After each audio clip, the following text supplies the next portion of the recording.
Hi everyone, কেমন আছো তোমরা সবাই? সেমতি স্টোরিজ এর একটা নতুন ব্লগে তোমাদের সকলকে জানাই সুস্বাগতম আর অনেক ভালোবাসা। এলাদ ট্যুরের আজকে প্রথম দিন, কিন্তু হোটেল চেক ইন করতে এখনো প্রায় 1 থেকে 1.5 ঘন্টা বাকি আছে। তাই জন্য আমরা বেরিয়ে পড়লাম এলাদ আন্ডার ওয়াটার অবজারভেটরি দেখতে।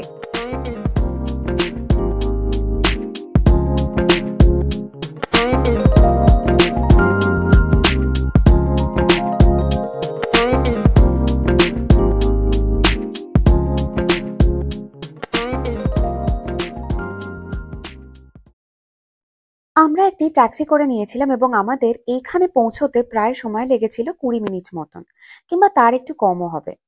এখানে দেখো, এই আন্ডার ওয়াটার অবজারভেটরিতে ঢোকার জন্য টিকিট প্রাইসের কথা এখানে বলা রয়েছে। যেরকম যে প্যাকেজটা তুমি নিতে চাও সেই অনুযায়ী তুমি এখানে পে করতে পারো।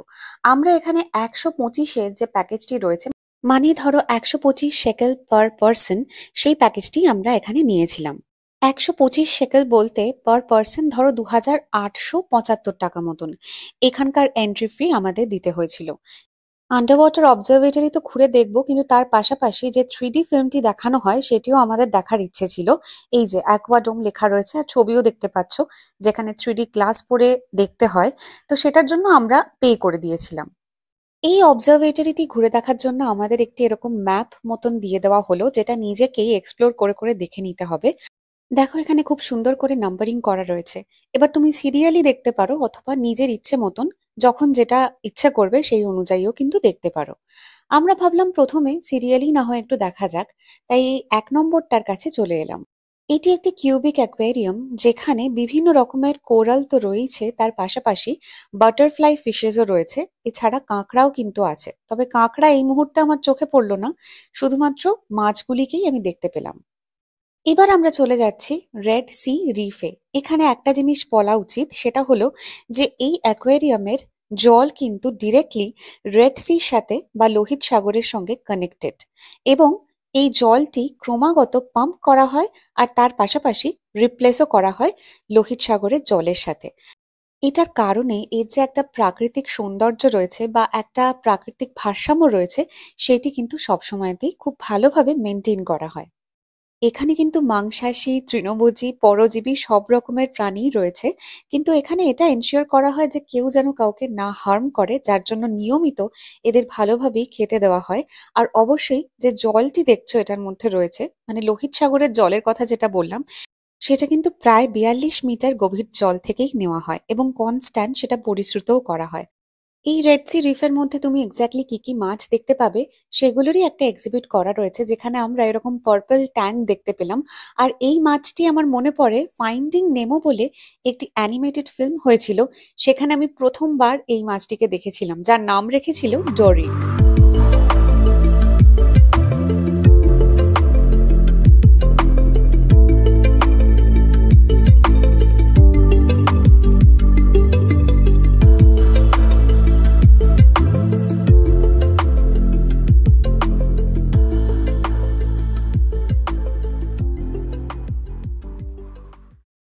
এবার আমরা চলে যাচ্ছি স্ট্রিং রে কেভ, অথবা শঙ্কর মাছ যেখানে রয়েছে সেটি দেখতে।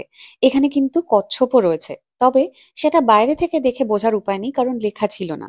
এই এক্সিবিটে যা রয়েছে তা হলো hawksbill sea turtle, green sea turtle এবং স্পটেড ইগল রেস, মানে 2 রকমের প্রজাতির কচ্ছপ এখানে রয়েছে। আর তার পাশাপাশি একটি শঙ্কর মাছও কিন্তু এখানে রয়েছে।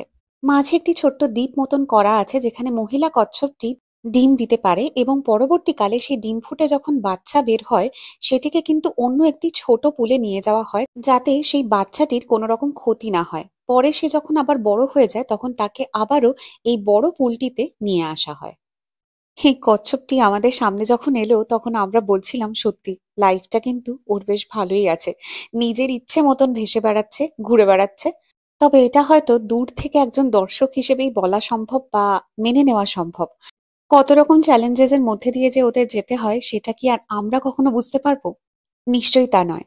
এই শঙ্কর মাছটিকে দেখে আমার একটাই কথা মনে পড়ছিল, এর যে পেছন দিয়ে এত বড় একটি লেজ রয়েছে, এবং এটা একজন সাধারণ মানুষের ক্ষেত্রে কতখানি ক্ষতিকারক হতে পারে। তবে দেখো, বাকি যে প্রাণীগুলি রয়েছে তারা কিন্তু যথেষ্ট দূরত্ব বজায় রেখেই ভেসে বেড়াচ্ছে। এরকম নয় যে তারা বুঝতে পারবে না যে এটা তাদের জন্য কতখানি ক্ষতিকারক হতে পারে।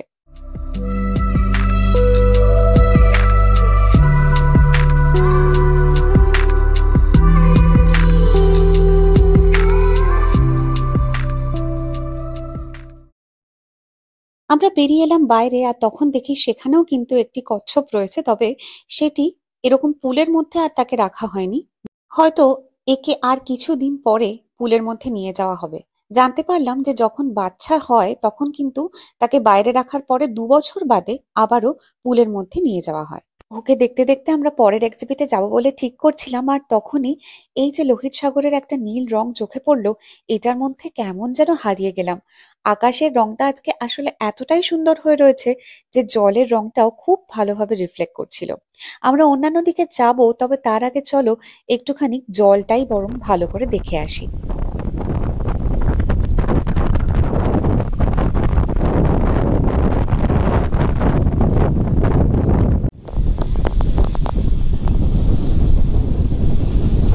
জলের রংটা দেখো জাস্ট।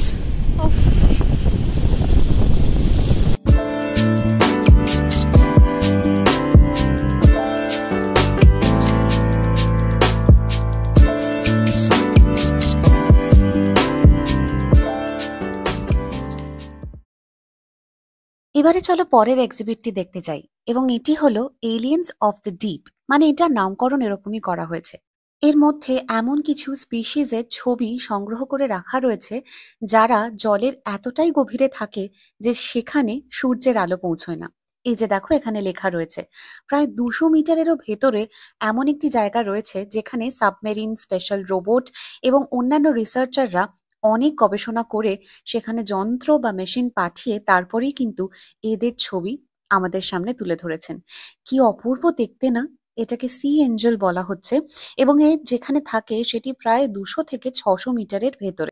আমি সত্যি এটা জানতাম না যে জলের আরো ভেতরে, যেখানে সূর্যের আলো পৌঁছয় না, সেখানে এরকম কোনো প্রাণী থাকতে পারে। সত্যিই আমার কাছে এটা একদমই একটা নতুন তথ্য ছিল।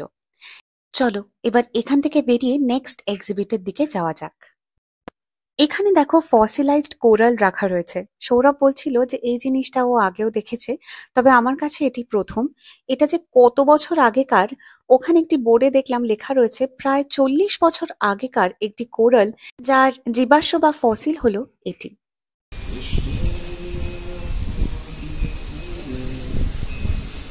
এবার আমরা চলে যাব রেয়ার ফিশ অ্যাকোয়ারিয়ামে, যেখানে এমন কিছু মাছ রয়েছে যা প্রায় দেখাই যায় না অন্যান্য জায়গাতে।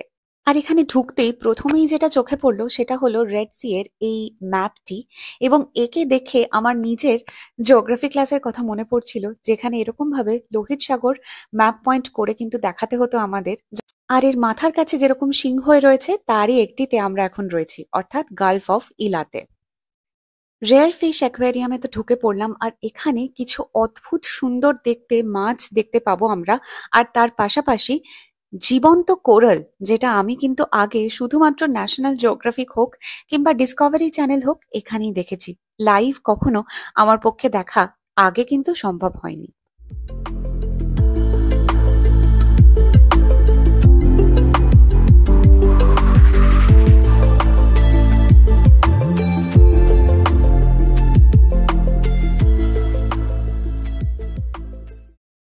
আমি জীবনে প্রথমবার সি হর্স দেখলাম। এর আগে শুধু ছবিতেই দেখেছি, কিন্তু লাইভ এরকম ভাবে চোখের সামনে সি হর্স দেখবো আমি সত্যিই কোনোদিন ভাবতে পারিনি। এবারে চলে এলাম একটি সুভেনিয়ার শপে, যেহেতু পাশেই ছিল। আর কোনো একটা জায়গায় গিয়ে আমি আর সৌরভ সেখানে যদি সুভেনিয়ার শপ খুঁজে পাই তাহলে একবার না একবার অবশ্যই সেখানে ঢু মারবো। বিভিন্ন রকমের জিনিস রয়েছে, যার মধ্যে এখানকার যে নিজস্ব চরিত্র রয়েছে সেই অনুযায়ী কিছু ফ্রিজ ম্যাগনেটসও কিন্তু রাখা রয়েছে।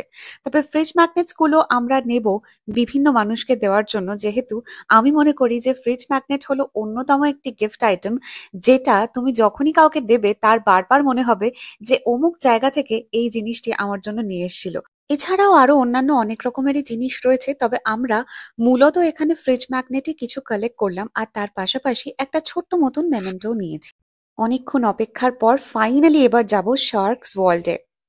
এই এক্সিবিটটি কিন্তু বিশাল বড় আকারের একটি এক্সিবিট এবং এখানে নানান রকমের শার্কের প্রজাতি রয়েছে আর তার পাশাপাশি কোরালসও রয়েছে এবং শঙ্কর মাছও কিন্তু রয়েছে। এখনো অবধি যে কটা এক্সিবিট দেখলাম তার মধ্যে এটি বোধহয় সব থেকে বড় আপাতত যা মনে হচ্ছে। ওই যে ওই যে দেখা যাচ্ছে শার্ক। সত্যি কি অন্যরকম একটা অনুভূতি হচ্ছে, তোমাদের আমি বলে বোঝাতে পারবো না। আর শার্ক দেখলে প্রথমেই যেটা মনে পড়ে সেটা হলো জজ। তোমরা কারা কারা জজ দেখেছো অবশ্যই কিন্তু কমেন্ট করে জানিও। এমন একটা ভয়াবহ ছবি ছিল এই জজ, যেটা শার্কের সাথে এতটাই অ্যাসোসিয়েটেড হয়ে রয়েছে, যখনই শার্ক দেখি টিভিতে হোক কিংবা অন্য কোথাও, তখনই কিন্তু বারবার আমার জজের কথাই মনে পড়ে। আর যেটা আরো একটা ইন্টারেস্টিং জিনিস লাগলো যে এখানে মানুষ রীতিমতো ডুবুরির পোশাকে নেমে তাদের খাবারের ব্যবস্থা করে থাকেন। এখানে একটি হ্যামার হেড শার্কও রয়েছে, যেটা আমি প্রথমবার স্বচক্ষে দেখলাম।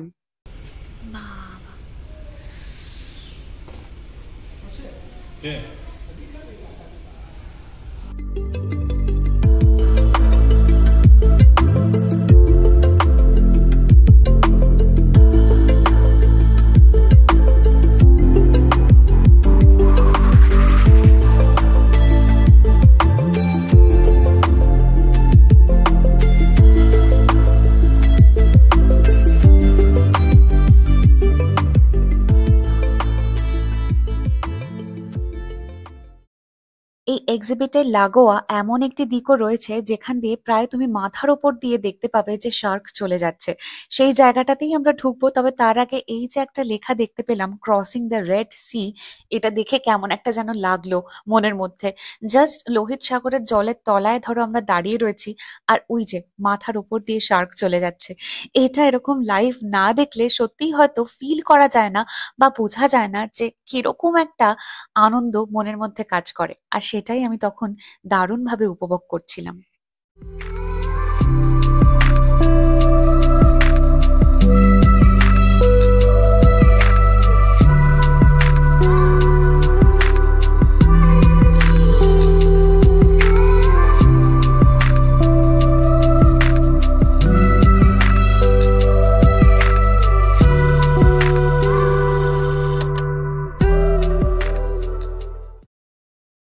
ভালো মতন দেখে আমরা বেরিয়ে পড়লাম এবং এখানে একটি শিক্ষামূলক অ্যাওয়ারনেসও কিন্তু করা রয়েছে, যেখানে বলা হচ্ছে যে যদি শার্ক উধাও হয়ে যায় জল থেকে তাহলে কি হতে পারে। এক তো অবশ্যই শঙ্কর মাছ ওভার পপুলেট করে যাবে, আর শার্ক কিন্তু অনেক সময়তে যে মৃত মাছগুলি রয়েছে জলের তলায় সেগুলিকে খেয়ে নেয় এবং জলকেও পরিষ্কার রাখে। কিন্তু দেখো এখানে মানুষের জন্যই কত শার্ক প্রতি বছর এইভাবে মারা যায়, তারই একটা বিশাল বড় সংখ্যা এভাবে চোখের সামনে দেওয়া রয়েছে। এরপরে আমরা ওই অ্যাকোয়াডোমটির ভেতরে চলে এলাম, যেখানে একটি 3D ফিল্ম দেখানো হবে। তবে এই 3D ফিল্মটি আমি আর কিছু শুট করিনি, কারণ অবশ্যই 3D তো আর ওরম ভাবে বোঝা যায় না।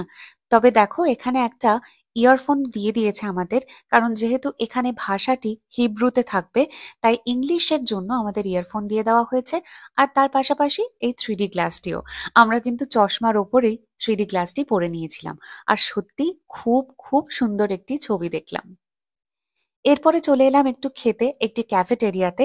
প্রায় তখন বাজছে 3:30, আর আমাদের হোটেল চেক ইনের সময়ও কিন্তু হয়ে আসছে। দেখো কতদিন বাদে পেপসি খাচ্ছি আজকে মনে হলো। ইসরায়েলে আমি এখন অব্দি পেপসির ক্যান এই প্রথমবারই দেখলাম। অসাধারণ একটা সময় কাটালাম এলাতের এই আন্ডার ওয়াটার অবজারভেটরি পার্কে।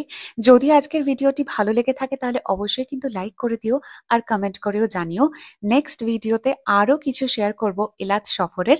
সঙ্গে থেকো আর অবশ্যই আমার পাশে থেকো। তোমরা সবাই খুব ভালো থেকো, সুস্থ থেকো আর সাবধানে থেকো। তাহলে আজকের মতন জানাই বাই।